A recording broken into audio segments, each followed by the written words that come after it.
The new Balance Fuelcell Rebel V2 is a lively shoe with its super soft yet springy midsole and comfortable race-inspired upper. But is this shoe right for you? I'll share my honest experience in this 80-mile full review of the New Balance Fuelcell Rebel V2.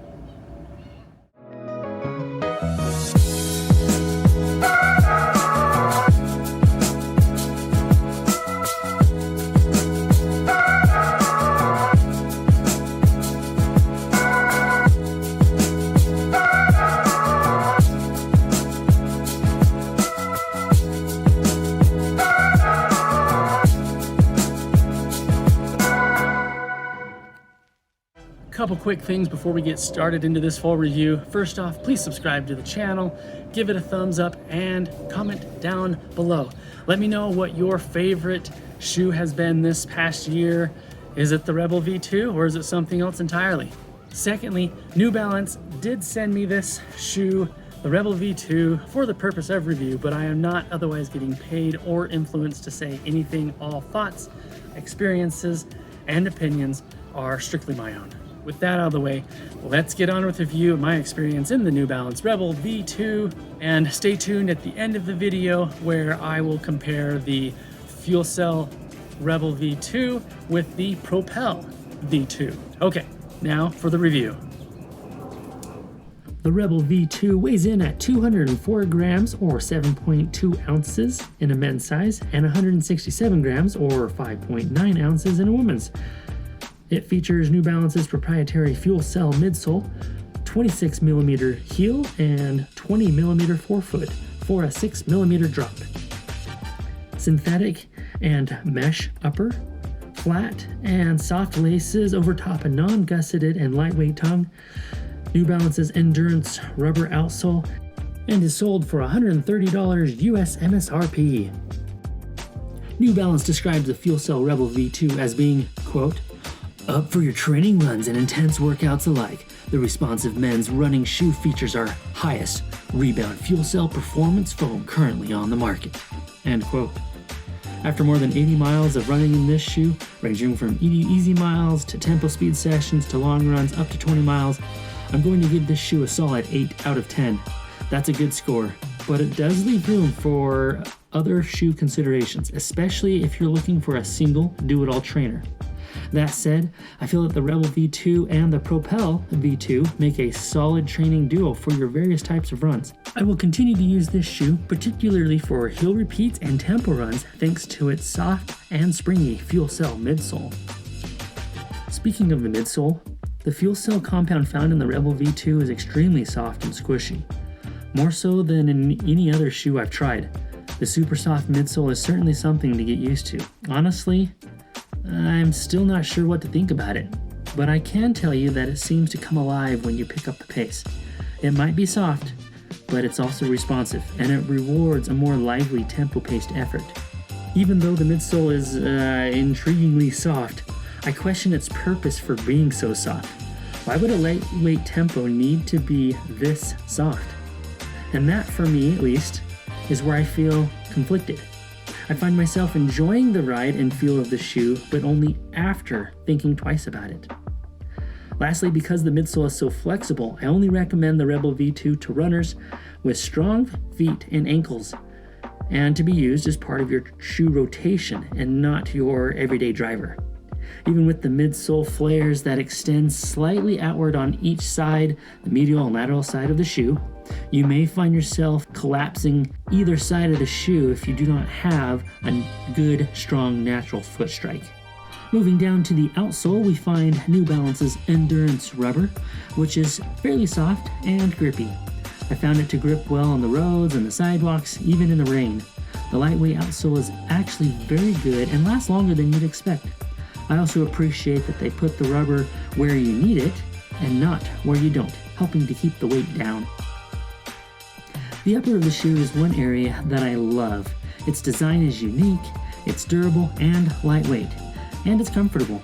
In fact, I enjoy running in the Rebel V2 more because of the upper than the midsole, but that's not to say that it's perfect.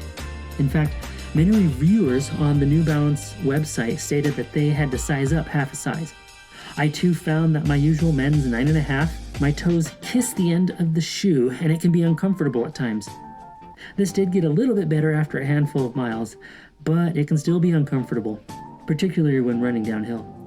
I recommend trying the shoe on before you buy it. Don't be surprised if you have to size up half a size. I also formed a couple blisters during the first 30 miles or so in the shoe. Luckily, I was able to switch to another shoe for a few days before returning back to the Rebel V2. This would have been a major issue if the Rebel V2 was my only running shoe. Other than the fitment, I found the rest of the upper to be very pleasant and perfect for my average to narrow foot.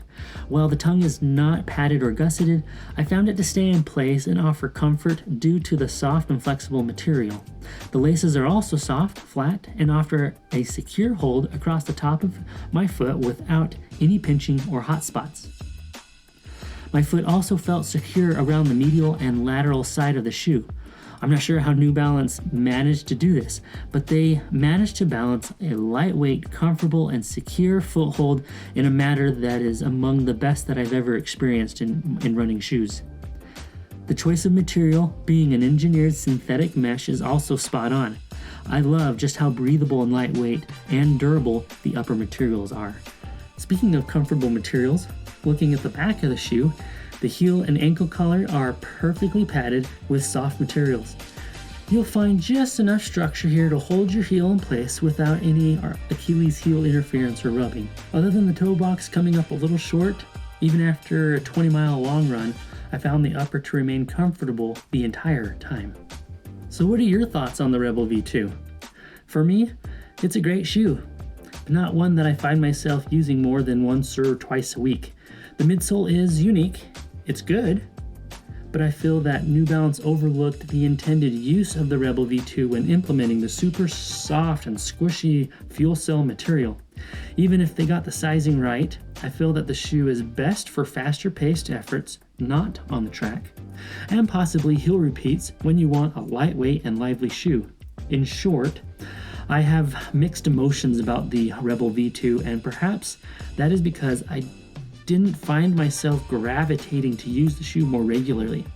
Once I did put on the shoe and started my run, I would be reminded of just how fun and good this shoe can be.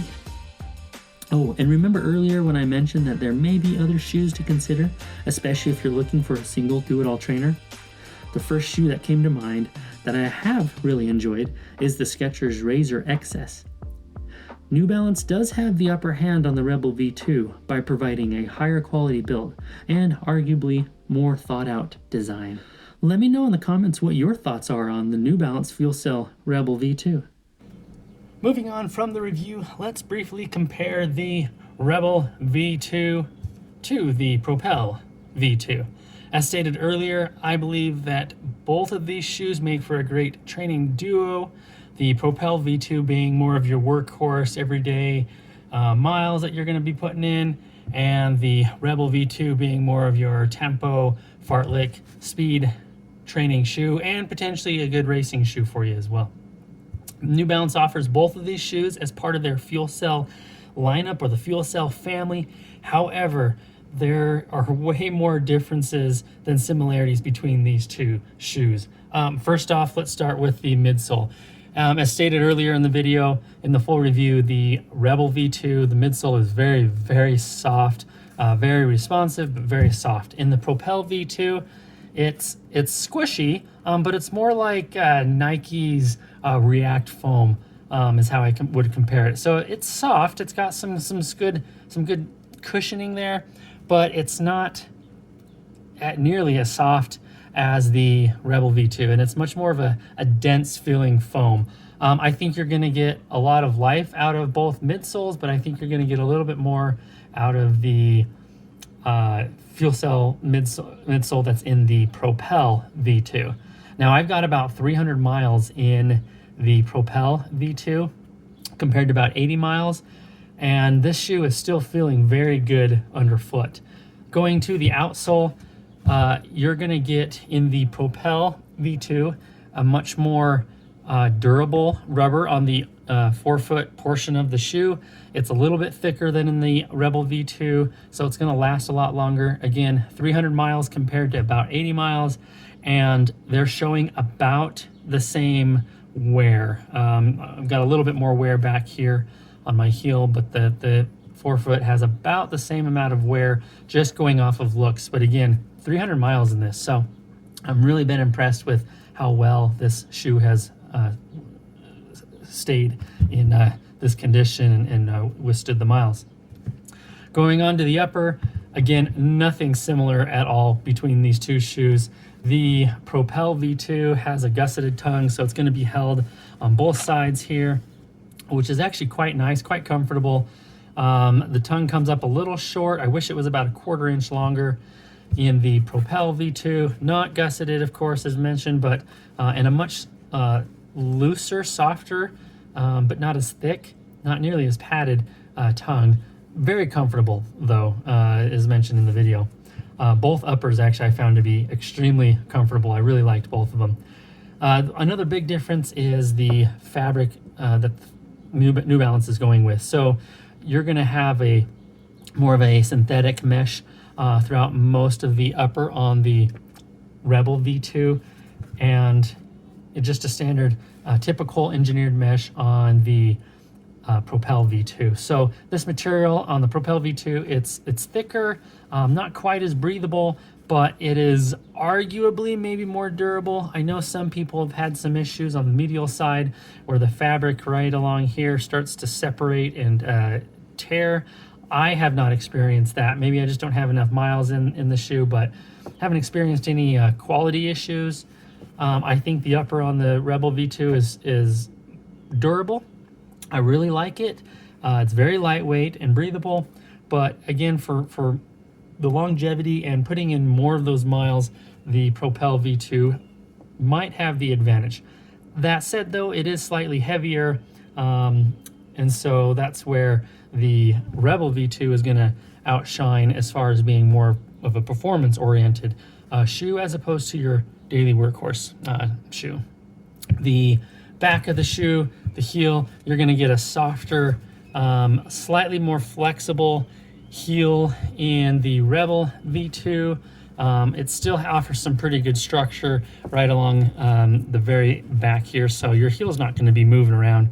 As far as that neutral feel of the shoe, the Rebel V2 is much more of a neutral shoe. I mean, it is just flexing loosey-goosey all over the place.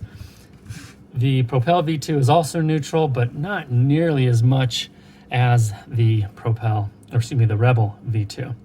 Anyways, that's a quick comparison between the two. Great duo.